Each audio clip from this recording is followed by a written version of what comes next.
ನಿಕೇತ್, ಕುಮಾರಸ್ವಾಮಿ ಅವರ ಅನಿವಾರ್ಯತೆ ಬಿಜೆಪಿಗೆ ಬೇರೆ ಬೇರೆ ಆಯಾಮಗಳಲ್ಲಿ ಬಂದಿರಬಹುದು, ಇಲ್ಲ ಅಂತ ನಾನು ಹೇಳಲ್ಲ. ಅಫ್ಕೋರ್ಸ್ ಅವರು ಉತ್ತರ ಭಾಗ ಹಳೆ ಮೈಸೂರು ಭಾಗದವರು, ಒಕ್ಕಲಿಗ ಪ್ರಬಲ ಕಮ್ಯುನಿಟಿಯವರು, ಒಕ್ಕಲಿಗ ಕಮ್ಯುನಿಟಿ ವೋಟರ್ಸ್ ಜಾಸ್ತಿ ಇದೆ ಅಂತಕ್ಕಂಥದ್ದು, JDS ಅವರು ಹೆಚ್ಚೆಚ್ಚು ಶಾಸಕರನ್ನ ಗೆದ್ದಿರ್ತಕ್ಕಂಥದ್ದು ಹಳೆ ಮೈಸೂರು ಭಾಗದಲ್ಲಿ.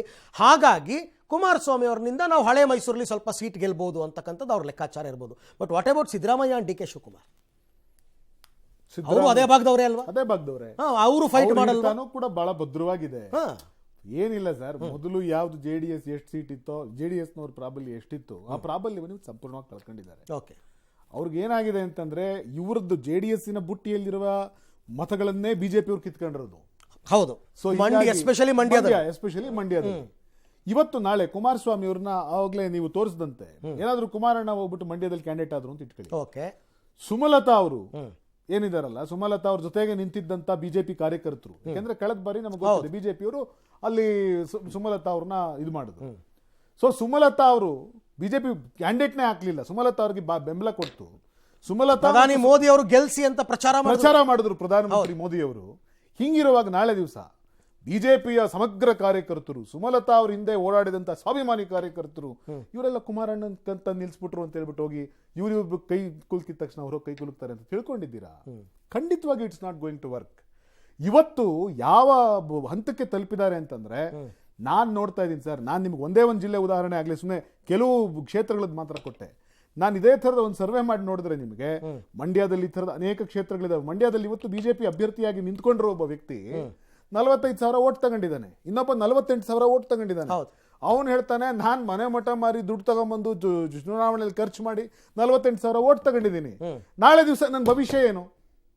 ಇವತ್ತು ನನ್ನ ಕಾರ್ಯಕರ್ತರಿಗೆಲ್ಲ JDS ಓಟ್ ಹಾಕಿ ಅಂತ ಹೇಳ್ಕೊಟ್ರೆ ನಾಳೆ ದಿವಸ ಬಟ್ ಈ ಪ್ರಾಬ್ಲಮ್ ನಿಮಗೆ ಯಾವ ಎರಡು ಪಕ್ಷಗಳ ನಡುವೆನೂ ಆಗುತ್ತೆ ಅಲ್ವಾ?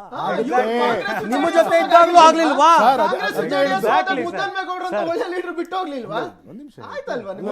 ಆಯ್ತು, ಅದನ್ನೇ ನಾನು ಹೇಳ್ತಾ ಇರೋದು.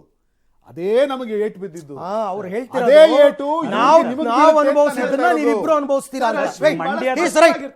ಅಶ್ವಿನ್ ಬಹಳ ಸ್ಪಷ್ಟವಾಗಿರೋದನ್ನ ಹೇಳಿದ್ದಾರೆ ನೋಡಿ. ಸಾಂಪ್ರದಾಯಿಕವಾಗಿರ್ತಕ್ಕಂಥ ಎದುರಾಳಿಗಳನ್ನು ನೀವು ಪ್ರತಿಯೊಂದು ಊರಲ್ಲಿ ಹೋದ್ರೂ ಕೂಡ ಅವ್ರು ಎಷ್ಟೇ ಸಾಮರಸ್ಯದಿಂದ ಎದುರು ಬಂದ್ರು, ಚುನಾವಣೆ ವಿಷಯ ಬಂದಾಗ ಒಂದು ಸಾಂಪ್ರದಾಯಿಕವಾಗಿರ್ತಕ್ಕಂಥ ಓಟ್ಗಳೆಲ್ಲರದು ಕೂಡ ಇರುತ್ತೆ. ಅಶ್ವಿನ್ ಬಹಳ ಒಳ್ಳೆ ರೀತಿಯಲ್ಲಿ ಹೇಳಿದ್ರು. ಕಾಂಗ್ರೆಸ್ ಮತ್ತು JDS ನಡುವೆ ನೋಡಿದಾಗ ಎಲ್ಲರೂ ಬಲಾಢ್ಯರಾಗಿದ್ದಾರೆ. ಅಲ್ಲಿ ಬೇರೆ ಬೇರೆ ಕಾರಣಕ್ಕೆ caste combination, religious combination, minority ವೋಟ್ಸ್ಗಳು, ಇವೆಲ್ಲ ಕಾರಣಕ್ಕೋಸ್ಕರ ಅಲ್ಲಿ ಅವ್ರಿಗೊಂದು ರೈವಲಿಸಮ್ ಅನ್ನೋದಿತ್ತು. ಇವತ್ತು ಮಂಡ್ಯದೇ ಒಂದು ಬೆಸ್ಟ್ ಎಕ್ಸಾಂಪಲ್. ಅಂದ್ರೆ ನಿಮಗೆ JDS ವೋಟ್ಗಳು ಸಹಜವಾಗಿ ಬಿಜೆಪಿಗೆ ಬರ್ಬೋದಾಗಿರ್ತಕ್ಕಂಥ ಓಟ್ಗಳು ಅನ್ನೋದನ್ನ ಮಂಡ್ಯದಲ್ಲಿ ಈಗಾಗಲೇ ಆಗಿದೆ. ಅದ್ರ ಕೋ ಎಕ್ಸಿಸ್ಟೆನ್ಸ್ ಅಲ್ಲಿ ನಂಬಿಕೆ ಇಟ್ಕೊಂಡಿರೋದ್ರಿಂದ ಅದರಿಂದ JDSಗೆ ಏನು ಸಮಸ್ಯೆ ಆಗೋದಿಲ್ಲ ಅಂತ. ನಾವು 25 ಗೆದ್ದಿದ್ದೀವಿ ನೋಡಿ. 51% ಓಟ್ ಸಿಕ್ಕಿತ್ತು ನಮಗೆ, 9.8% ಓಟ್, ಆಲ್ಮೋಸ್ಟ್ 10% ಓಟ್ ಸಿಕ್ಕಿತ್ತು JDSಗೆ, 38% ಓಟ್ ಸಿಕ್ಕಿತ್ತು ಕಾಂಗ್ರೆಸ್ಗೆ. ನಾವೇನಾದ್ರೂ ಇವತ್ತು ಜೊತೆಲಿ ಹೋದ್ರೆ ಹತ್ತತ್ರ 61% ಮ್ಯಾಥಮೆಟಿಕ್ಸ್ ಹಿಂಗ್ ನಡೆಯಲ್ಲ, ಇಡೀ ಕರ್ನಾಟಕದಲ್ಲಿ ನಮ್ ಜೊತೆಗೆ ನಿಲ್ಲುತ್ತೆ. ಹಿಂಗ್ ವರ್ಕೌಟ್ ಆಗುತ್ತಾ ಅಶ್ವಿನ್? ಯಾಕೆ ವರ್ಕೌಟ್ ರಾಜಕೀಯನೇ ಬೇರೆ, ಮ್ಯಾಥಮೆಟಿಕ್ಸ್ ಬೇರೆ. ಮಂಡ್ಯದವ್ರು ಹೇಳಿದ್ರು, ಕಾಂಗ್ರೆಸ್ನ ಮಿತ್ರರು ಒಂದು ಮಂಡ್ಯದ ಹೇಳಿದ್ರು ಸರ್, ಮಂಡ್ಯದಲ್ಲಿ ಆಗಿದ್ದೇ ಬೇರೆ ಸರ್. ಮಂಡ್ಯದಲ್ಲಿ ಮತ್ತೆ ತುಮಕೂರಲ್ಲಿ ಹೇಗೆ ತುಮಕೂರಲ್ಲಿ ಮುದ್ದಹನುಮೇಗೌಡರನ್ನ ಒಂದು ಇದ್ದಂಥ ಹಾಲಿ ಸಂಸದರನ್ನ ಅವರ ಪಕ್ಷದ ಒಂದು, ನಾನು ಹೇಳಿದ್ನಲ್ಲ, ನಾವು ಮದುವೆ ಮಾಡ್ಕೊಂಡಿದ್ದು ಒಂದು ವಿಚಾರಕ್ಕೆ ಅವ್ರನ್ನ ಬಲಿಪಶು ಮಾಡಿ ಅಲ್ಲಿ ಒಂದು ನಮಗೊಂದು ಟಿಕೆಟ್ ಕೊಟ್ಟರು, ಮಂಡ್ಯದಲ್ಲಿ ಮಾಡಿದ್ರು. ನಿಜವಾಗ್ಲೂ ಮಂಡ್ಯ ಮತ್ತು ತುಮಕೂರಲ್ಲಿ ಕಾಂಗ್ರೆಸ್ ಕಾರ್ಯಕರ್ತರು ವರ್ಕ್ ಮಾಡಲೇ ಇಲ್ಲ. ನಾನು ಹೇಗೇನು ಹೇಳಿದ್ದೆ, ಸಾಂಪ್ರದಾಯಿಕ ಎದುರಾಳಿಗಳು ಅದನ್ನೇ ಅವ್ರು ಹೇಳ್ತಾರೆ. ಅಲ್ಲಲ್ಲ ಸರ್, ಅಂದ್ರೆ ಕಾರ್ಯಕರ್ತರ ಮಟ್ಟದಲ್ಲಿ ನಾನು ಹೇಳ್ತಿಲ್ಲ, ಏನು ಹೊಂದಾಣಿಕೆ ಮಾಡಿ ದೊಡ್ಡ ಲೀಡರ್ಸ್ ಮಟ್ಟದಲ್ಲಿ ನಾನು ಹೇಳ್ತಿರೋದು. ಅವರೇ ಕೆಲಸ ಮಾಡ್ಲಿಲ್ಲ ಸರ್. ಅವ್ರಿಗೆ ಓಪನ್ ಆಗಿ ಹೇಳ್ತಾ ಬಂದ್ರು. ನಾನು ಹೇಳ್ತಿದ್ದೀನಿ, ಮಳವಳ್ಳಿ ಇರ್ಬೋದು, ಪಾಂಡವಪುರ ಇರ್ಬೋದು, ನಾಗಮಂಗಲ ಇರ್ಬೋದು, ಪ್ರತಿಯೊಂದು ಕ್ಷೇತ್ರದಲ್ಲೂ, ಮೇಲ್ಕೋಟೆ ಇರ್ಬೋದು, ಯಾವ ಒಂದು ಶಾಸಕರಾಗಿದ್ರು, ಮಾಜಿ ಶಾಸಕರು ಅವತ್ತಿನ ಇದ್ದವರು ಯಾರು ಓಪನ್ ಆಗಿ ಚುನಾವಣಾ ಪ್ರಶ್ನೆ ಇದೆ. ಫೈನ್. ಆದ್ರಿಂದ ನಂದೊಂದು ಪ್ರಶ್ನೆ ಇದೆ ಕೇಳಿ. ಪ್ರಧಾನಿ ಮೋದಿ ಅವರಾಗ್ಲಿ, ಕುಮಾರಸ್ವಾಮಿ ಅವರಾಗ್ಲಿ, ದೇವೇಗೌಡರಾಗ್ಲಿ, ಅಥವಾ ನಿಮ್ಮ ಪಕ್ಷದಲ್ಲಿ ಸಿದ್ದರಾಮಯ್ಯನವರಾಗ್ಲಿ, DK ಶಿವಕುಮಾರ್ ಅವರಾಗ್ಲಿ, ಯಾರೇ ಆಗಲಿ, ಏನೋ ಒಂದು ಪಕ್ಷದ ಹಿತದೃಷ್ಟಿಯಿಂದ ಒಂದು ನಿರ್ಧಾರ ಮಾಡ್ತಾರೆ. ಈ ತರ ಮೈತ್ರಿ ತರದ ನಿರ್ಧಾರ ಮಾಡ್ತಾರೆ.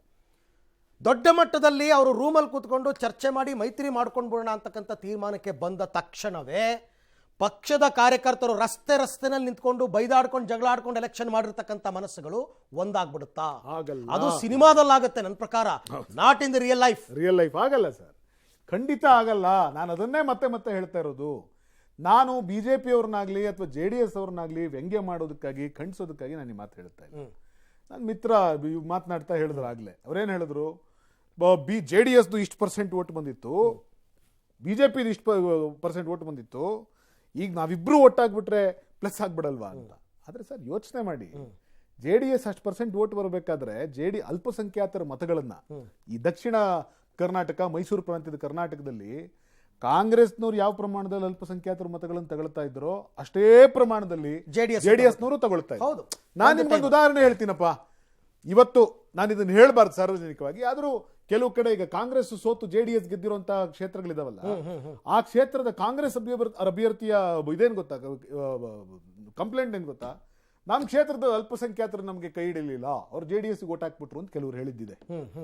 ಆದ್ರೆ ಈಗ ಎಂತ ಪರಿಸ್ಥಿತಿ ನಿರ್ಮಾಣ ಆಗಿದೆ, ಈಗ ಹೆಂಗ ಆಗ್ತಾರ ಅವರು ಈಗ ನಾನು ಮುಗಿಸ್ತೀನಿ.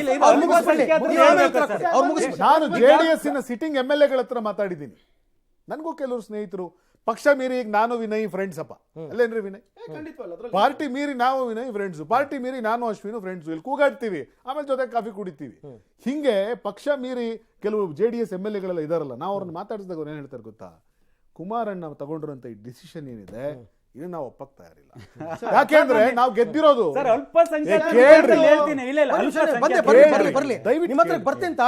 ದಯವಿಟ್ಟು ಕೇಳ್ರಿ. ಪಾಪ ದೇವೇಗೌಡರಿಗೆ ಆ ಪ್ರಬುದ್ಧತೆ ಇದೆ. ದೇವೇಗೌಡರು ನಾವೆಲ್ಲರೂ ನೋಡಿದಂತೆ ಅವರು ಓಪನ್ ಇದ್ರೊಳಗಡೆ ಮಾತನಾಡೋದಕ್ಕೆ ಹೋದ್ರು, ಏನು ಪ್ರೆಸ್ ಮೀಟ್ ಅಲ್ಲಿ ಮಾತನಾಡ್ತಾ ಇದ್ರು, ನೋಡಿ ನಾನು ಯಾರನ್ನೂ ಕೈ ಬಿಡಲ್ಲ, ನಾನು ಪಕ್ಷನೂ ಉಳಿಸ್ಕೊಳ್ತೀನಿ, ನಾನು ಅಲ್ಪಸಂಖ್ಯಾತರ ಹಿತಾನೂ ಕಾಪಾಡುವಂತ ಪ್ರಯತ್ನ ಮಾಡ್ತೀನಿ ಅಂತ ಹೇಳ್ತಿದ್ರು. ಅಷ್ಟೊತ್ತು ಕುಮಾರಣ್ಣ ಬೆಂಚ್ ಕೂತ್ಬಿಟ್ಟು ಎದ್ಬಿಟ್ಟು ಬಿಡೋಣ ಈ ಮಾತಾಡ ಬಿಡೋಣ ಅಂತ ಹೇಳ್ಬಿಟ್ಟು ಪ್ರೆಸ್ ಮೀಟ್ ನ ಎಂಡ್ ಮಾಡ್ಬಿಟ್ಟು ಎದುರೊಟ್ಟೋದ್ರು. ನಾನು ಯಾಕೆ ಹೇಳ್ತಾ ಇದ್ದೀನಿ ಗೊತ್ತಾ ಸರ್, ನಾವು ಬೇರೆ ಏನೇ ಮಾತಾಡಿದ್ರು ಒಂದಷ್ಟು ಪ್ರಾಕ್ಟಿಕಲ್ ಪಾಲಿಟಿಕ್ಸ್ ಇದೆ. ಅಭ್ಯರ್ಥಿ 2000 3000 5000 ಡಿಫರೆನ್ಸ್ ಅಲ್ಲೋ ಗೆದ್ದಿರ್ತಾನೆ. ನೀವು ಸಾರಾಸಟ್ಟಾಗಿ ಅಲ್ಪಸಂಖ್ಯಾತ ಮತಗಳನ್ನ ತಿರಸ್ಕರಿಸೋದಿದೆಯಲ್ಲ ಸರ್, ಅಲ್ಪಸಂಖ್ಯಾತರ ಮತ ಹೋಗುತ್ತೆ ಅಂತ ಪ್ರೂವ್ ಮಾಡಿ. ಅಲ್ಪಸಂಖ್ಯಾತರ ವಿಚಾರದಲ್ಲಿ ತಗೊಂಡಿಲ್ಲ. ಕೇಳಿ, ಲಿಸನ್, ಅಲ್ಪಸಂಖ್ಯಾತರ ವಿಚಾರದಲ್ಲಿ